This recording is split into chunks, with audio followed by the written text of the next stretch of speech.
నమస్కారం అండి. నేను చెప్పబోతున్న కవిత రామనామం పలకండి అంటూ దేవుడి మీద.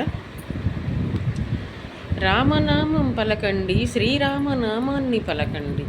రామ రామ హరే రామ అన్న ఆ రామనామాన్ని కొలిచిన మన జన్మధన్యం, మన జన్మధన్యం. శ్రీరాముని కొలిచిన వేళ శ్రీరస్తు, శుభమస్తు, ఐశ్వర్యమస్తు, ఆరోగ్యమస్తు అంటూ దీవించవచ్చును ఆ రాముడు, మన రాముడు, జగదభిరాముడు, జానకీ రాముడు. కొలిచిన వారికి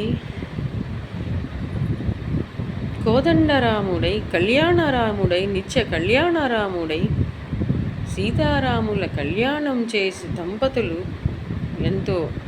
ఎన్నో జన్మల పుణ్యమంట. ఆ రాములోరి కళ్యాణం తిలకించుదమా, మన సీతారాముల కళ్యాణం చూద్దామా, స్వామివారి దీవెనలు పొందుదామా, స్వామివారి కళ్యాణం చేద్దామా. ఆ అయోధ్య రాముని కళ్యాణం, భద్రాద్రి రాముని కళ్యాణం చూసి భక్తులం మనమై పరవశించుదామా. పట్టాభిరాముని కళ్యాణం చూసి రామరామ శ్రీరామ అన్నా చాలును, ఆ రామనామాన్ని మారు మ్రోగించినా చాలును.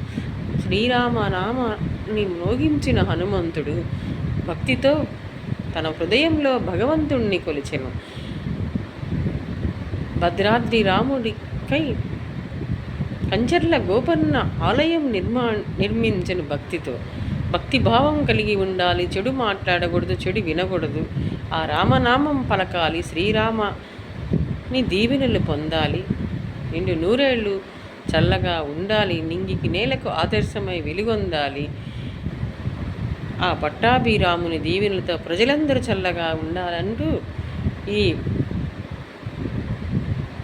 సహజ కవయిత్రి మాధవి భగవంతుడి మీద బయటికి వెళ్తుంటే వచ్చిన కవిత్వం మీకు వినిపించానండి. పొద్దున చెప్దాం అనుకున్నా, బిజీగా ఉండవాలని చెప్పలేకపోయాను. ఎప్పుడూ కూడా మనము భగవంతుడి నామస్మరణ మాత్రమే చేయాలి, ఎవరమైనా కానీ మంచిది అది అని తెలియజేస్తాను.